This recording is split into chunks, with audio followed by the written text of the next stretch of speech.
Man nyo. O, anong lasa ng longganisa natin? Ano? Natawa si tata. Siyempre, lasa ng longganisa.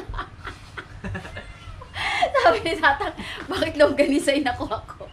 Pero ang lasa tang na siopaw. Longganisa. Kasi po ang lasa nun. Siopaw na lasang longganisa.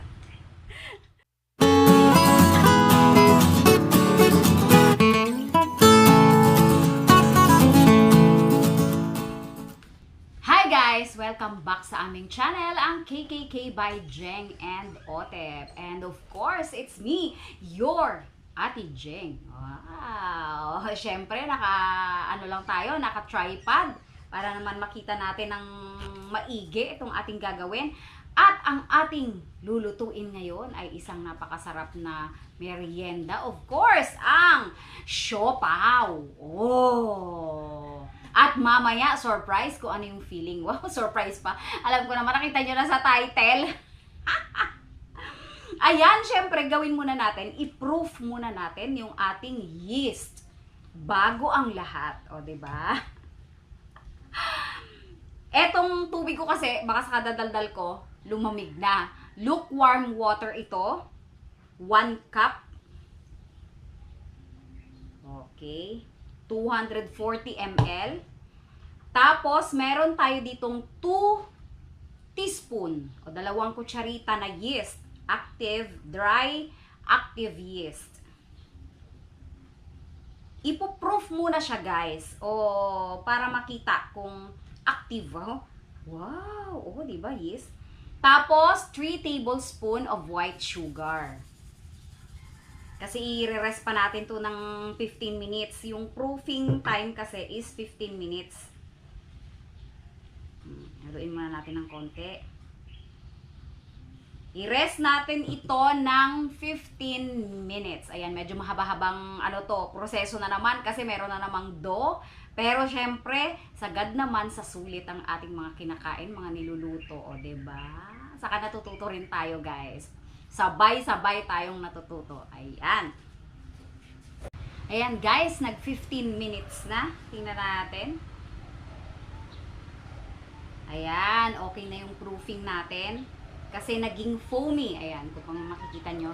Lalagay ko na lang dito sa overlay yung ating nakafocus na video. Ayan. Okay na yung proofing natin. Haluin lang muna natin. Okay. Etong ating white sugar ulit na 1/4 cups. 1/4 cups ha? 1/4 cup. Okay. Ang ating 1 teaspoon na asin, of course. 1 teaspoon din na baking powder. 3 tablespoon na vegetable oil.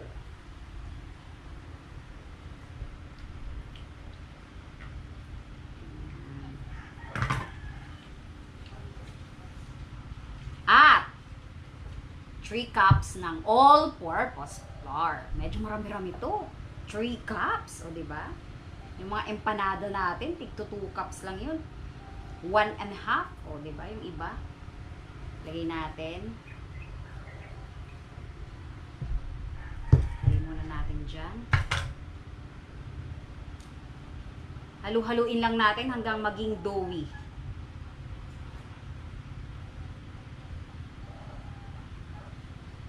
Ayan guys, na-mix na natin. Okay na yung ganito. Ayan, na-mix na natin. Siyempre, ililipat na natin sa ating napaka-reliable na silicone kneading mat. Wow. Ayan. Tapos, gamit ang ating malinis na kamay. Malagkit daw talaga to. Malagkit talaga yan. Kaya lagyan natin ng mantika. Sa umpisa kasi, malagkit talaga to. Yung ating kamay, lagyan natin ng mantika. Tapos ito rin, lagyan natin ng ganon. Para manid natin. Yan. Ininid natin to ng 15 minutes. 15 minutes hanggang sa maging elastic. O, diba? Medyo mahaba-haba talagang proseso.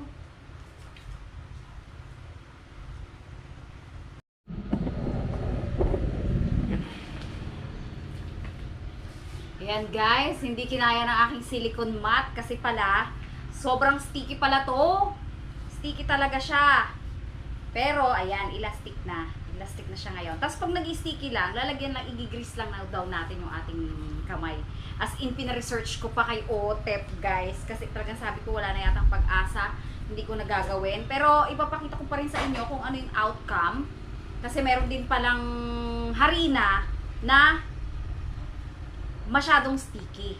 Conforme din pala sa harina yon. Ayan! Medyo okay na to kahit paano. Elastic na yung ating... Nilalagyan ko siya ng grease. Ginigrease ko siya kasi... Oh. Pero elastic na to guys. Tingnan nyo. Elastic na yung ating dough. So, i-form natin siya na parang ball. Parang ball. Kasi i-rest ulit natin to for... Dito lang natin i-rest. Pwede na natin i-rest dito for 1 hour. So, medyo matatagalan tayo. Kasi i-rest natin to dito ng 1 oras. Tingnan natin kung magiging successful pa rin. Saka hindi lang talaga 15 minutes yung ginawa kong pagninid. Kasi nag-struggle ako sa lagkit niya talaga. Sa pagiging sticky. Kailangan lagyan talaga natin na to. Kasi para matakpan natin na hindi nakadikit yung tela. Yan. Tapos i-grease din natin to. Though meron na siyang pinag-anuhan kanina. May mga ganito. Yan. Yan, i-grease natin. Ilagay natin ang ating dough na naka-form into a ball.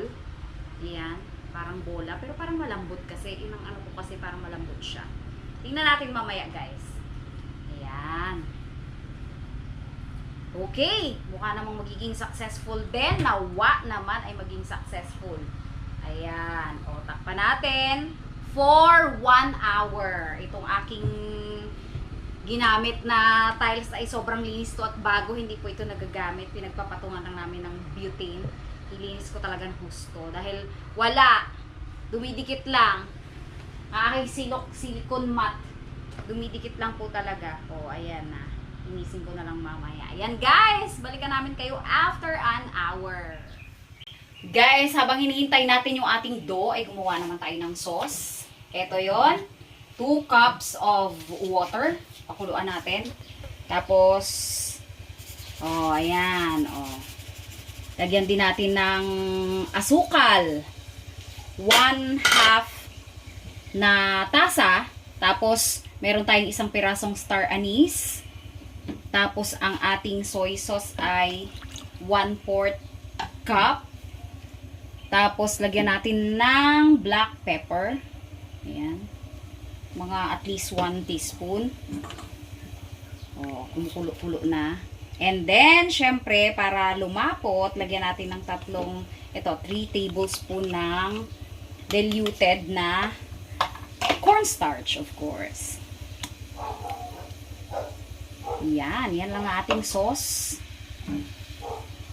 Hintayin lang natin ito, guys, na lumapot. Yan. Ang bilis, oh. Pagkulo, ito na agad yung ating sauce. Pakuluan pa natin ng konti, syempre. Yan. I-set aside muna natin ang ating sauce. Kasi lulutuin pa natin ang ating siopaw. Yan, okay na to, guys. Ayan, guys, after 1 hour. Tingnan natin kung ano nangyari. Hala, lumapad. Lumapad yung ating dough. Ayan, teka lang, lagyan natin ng grease ulit ang ating kamay at saka itong ating tile. Ayan. Lagyan natin ng ng oil. Kasi, tingnan natin kung okay to. Kung okay itong ating ginawa. Ayan. Elastic ba? Or medyo sticky? Yan. Okay naman guys, sa tingin ko. Tapos i-ano natin ng pabilugin natin ng parang lag. Ayan, elastic na shing, diba? Kaya lang, yun nga, wala akong panghati as usual. Pero, mag-testing tayo ng isa. Yan. Subukan natin. Okay na okay. Kaya lang parang ang lambot niya. Yan. Pag finlat, para lagyan ng palaman. Ay! Achieve! Oh, kasi lalagyan natin ng palaman. Diba? Oh, achieve. Achieve, guys! So, pwede na to. Ganito kalaki. Lalaki pa kasi to. Umaalsa to. Kaya lang hindi ko masyadong tansyado yung distances na to sa aking steamer. Ang aking steamer nga pala ay pinaano ko na. Pinakukulo ang tubig. Tingnan natin kung makailan to. Wow! Elastic naman masyado to. Excite. Wala kasi akong timbangan. Ayan, yun ang susunod kong bibilhin. Timbangan. Kaya medyo malaki tong iba. Bukasan kaya natin to. Kasi baka mahirap kasi hindi magkasing lalaki doon sa ano. Sa size ng ating steamer. Kailangan medyo magkakasing laki. O diba? Akala ko talaga papalpak to. Pero hindi 15 minutes ang kneading. More than, almost, 25 to 30 minutes ang kneading niya. As in, sumakit na yung kamay ko. Hindi ko na nga pinakita kung gaano katindi kasi nakatayo na ako talaga. Tapos nagpalit na nga ako ng ganito. Ayan, tingnan natin. Kasi bibilugin natin ng ganyan. Tingnan natin kung magiging malambot yung outcome. Or sa susunod, magpapalit ako ng klase ng harina. Kasi meron din palang iba-ibang harina yan. Ito yung mga harinang nabibili sa palengke. Yung mga ginagamit ko. Meron din pala tong iba-ibang effect. Iba-ibang effect kapag iba-ibang harina. Yan, hati-hatiin ko lang muna to guys, tapos balutin natin. At syempre nga pala, o diba, hindi pa natin na i-introduce ang ating mga filling, of course, ang longganisa ng San Jose at ang Haraba Style Chicken Pastil. Syempre, ito po yan, sa mga hindi pa po nakakatikim, order na po. Ito yan. Tapos ito guys, niluto ko na kanina at dinrain ko yung excess na oil. Hindi ko pa masyadong tinusta para naman hindi tostado yung malasahan natin sa ating siopaw. And then ito dinrain ko din, piniga ko sa salaan para wala ring oil. Kasi may mantika yan syempre as preservative. Ayan guys, balikan ko kayo pag nahati-hati ko na at nagawa kong mga ganito kalalaki para naman mailagay na natin yung ating mga filling. Meron pa nga rin pala ako ditong beans na herb and garlic. Ang pagkakatanda ko, herb and garlic cheese. Subukan ko rin magawa ng cheese flavor. Pag ganun pa. Malay nyo, masarap, diba? Yan guys. 2, 4, 6, 8, 10, 12, 13 pieces. Pero hindi naman kasi magkakasize. Pero, pwede na yan. Tapos meron tayo ditong ganyan. Wala kasi tayo makitang white. Alam niyo naman, sobrang limited kasi ng ano dito, ng supply, di ba? Ilapat-lapat lang natin. Kung gusto niyo gumamit ng rolling pin, okay lang. Pero pwede naman hindi na siya gamitan ng rolling pin kasi lalagyan lang naman natin ng palaman. Ilalagay lang natin sa ating mga palad, o di ba? Tapos lagyan natin ng longganisa. Oh, hindi naman masyadong marami kasi baka naman pumutok. Pumutok na naman. Ayan, tapos balutin natin. Balutin ha. Gawin natin parang bola. Ayan. Bilog-bilugin. Basta maipasok siya sa loob. Ayan, at nagkagulo na naman ang aming mga doggy. Ayan, tapos bilugin natin. Bigyan natin ng konting grease ang ating kamay. Pag nagdidikit. Ayan, o diba? Tapos ilagay natin dito sa ating... Pag lumaki yan, lalapat na yan. Lalapat na siya. Kasi pang ano to eh, pang cupcake. Ayan. Elastic naman siya, guys. Nairaos ang pagka-elastic. Di pa na to? Ay sus, matagal pa to dong. Matagal ang proseso ng siopaw eh. Naghihintay na naman ang Team Ilog. Kaso sabi ko, matagal talaga to. Hindi na to aabot sa kanila, palagay ko. Lagyan natin ng chicken pastil. Huwag natin masyadong punuin.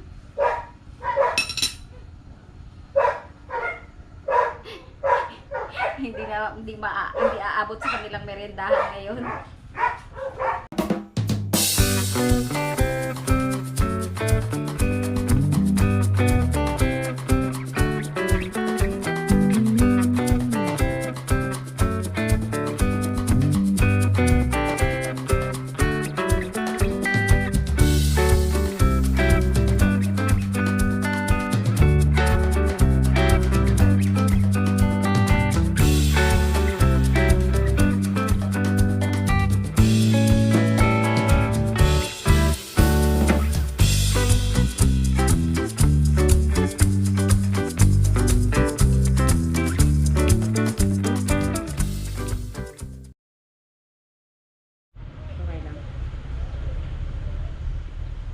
Yan, pwede pala dito kahit hindi sa palad.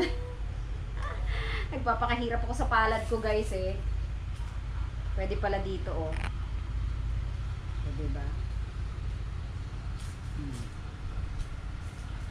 Yan.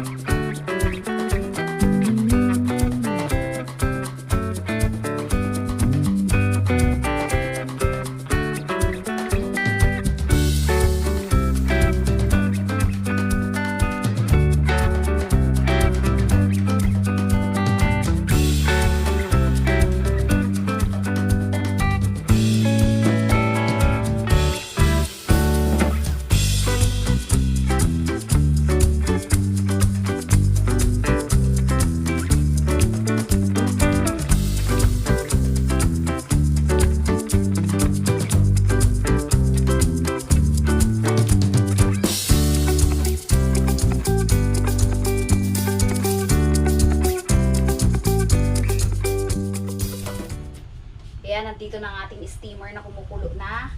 Meron din yan tabon na tela. Tapos ito guys, yung mismong ibabaw may tela din. Ilagay na natin isa-isa. Hindi ko lang sure kung gaano karami ang pwedeng pagdikit-dikitin. Baka umano to. Umalsa. Pero malaki naman yung steamer natin. Itansyahin natin yung laki ng siopaw. Ito muna yung first batch natin. Iluluto daw to for 15 minutes. Sana umalsa. Pag hindi umalsa, ganito lang ito kalaki. Pero maluluto naman to for sure. Nakaka-excite kung aalsa pa.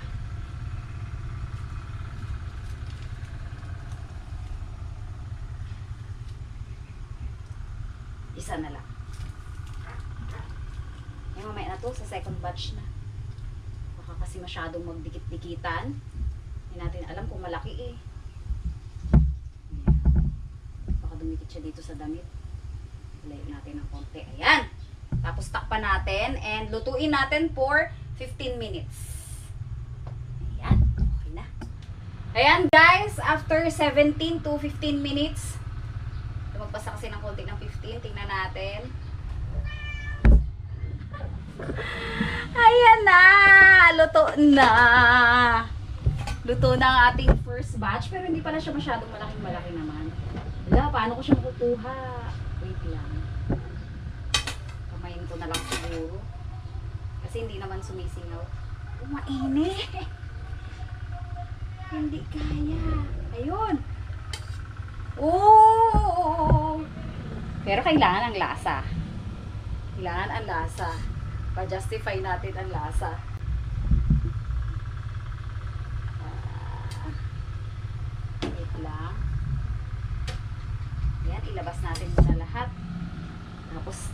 titikman natin. Kasi naka-ready na rin yung sauce ko doon. Ilagay ko sa lalagyan na bottle, squeeze bottle. Yan, isasalang ko yung second batch, tapos tikiman time tayo, guys. Ayan. Salang ko muna yung second batch. Tapos itikman namin to kasi sobra pa namang init, hindi pa rin naman makakain. Lumaki rin naman, pero hindi naman pala sobrang laki yung gawa ko. Okay.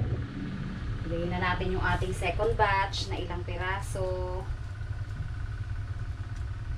Actually, wala akong pananda, guys, kung alin dito yung longganisa at alin dito yung chicken pastil.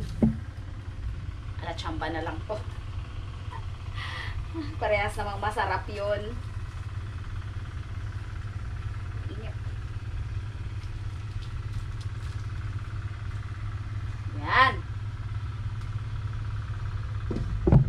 Another 15 minutes. Ayan guys, titikman na namin. Ito ang ating sauce.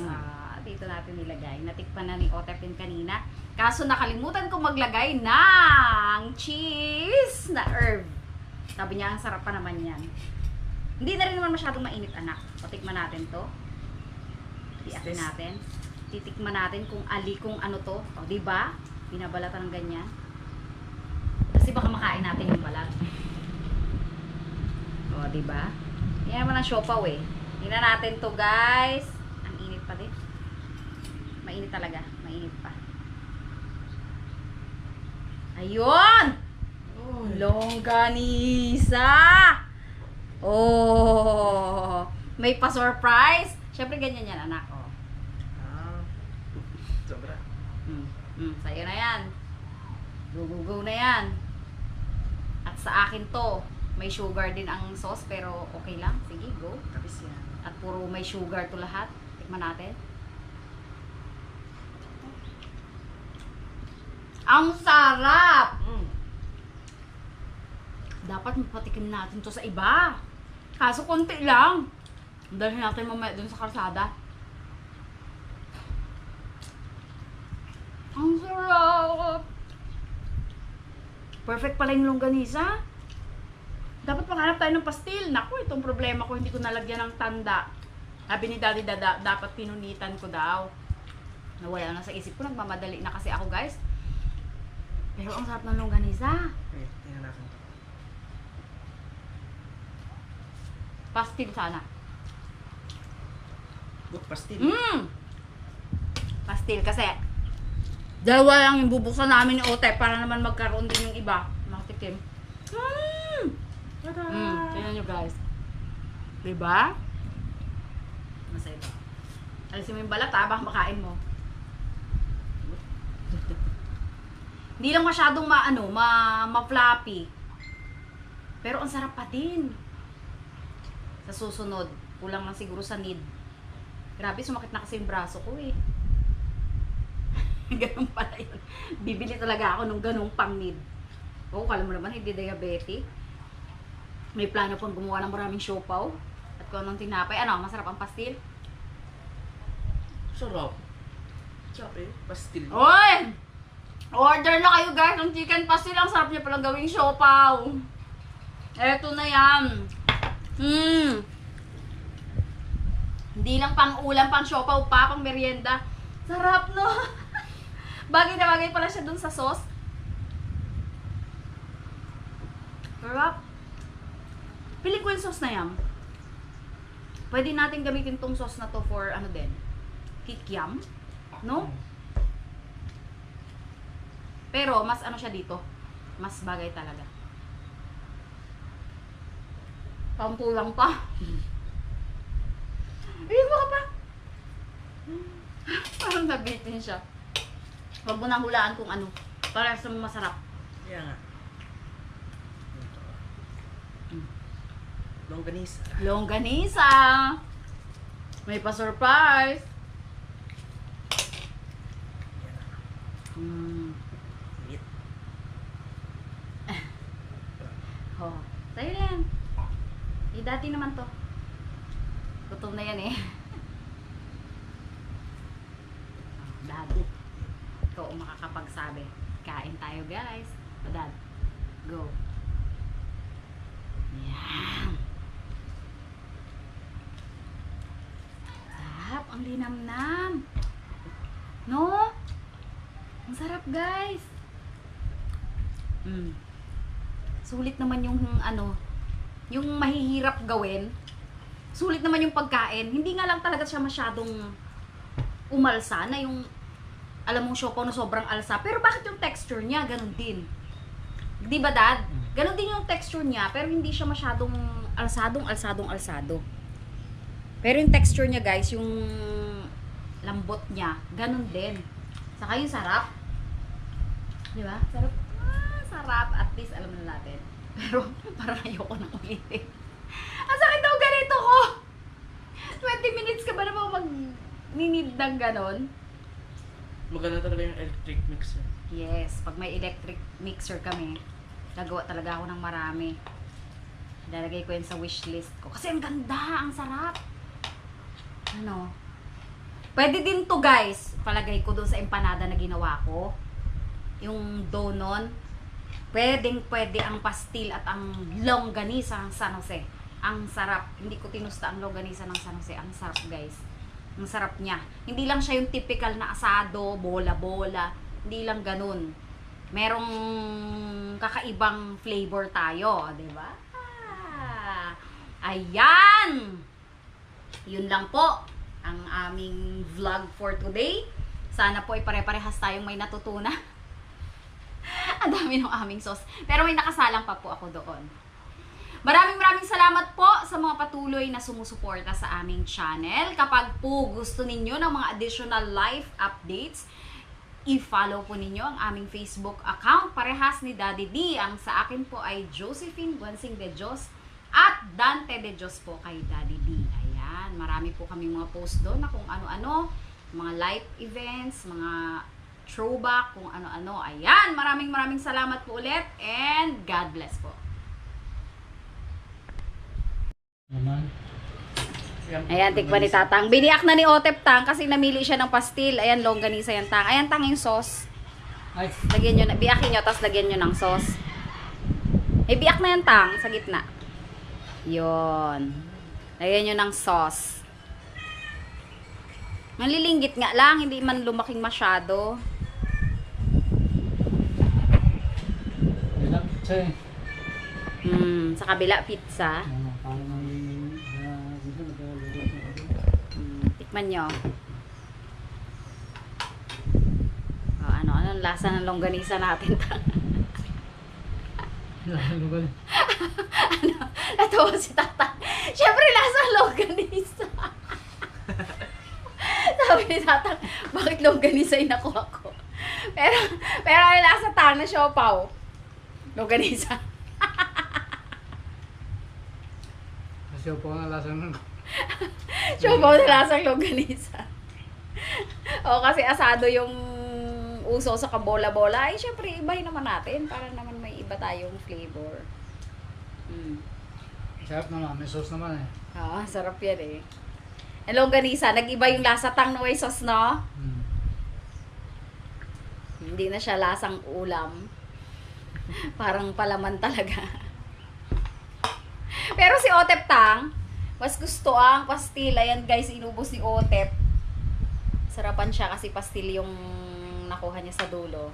Ang sarap ng Haraba style chicken pastil. Masarap din yan sa empanada.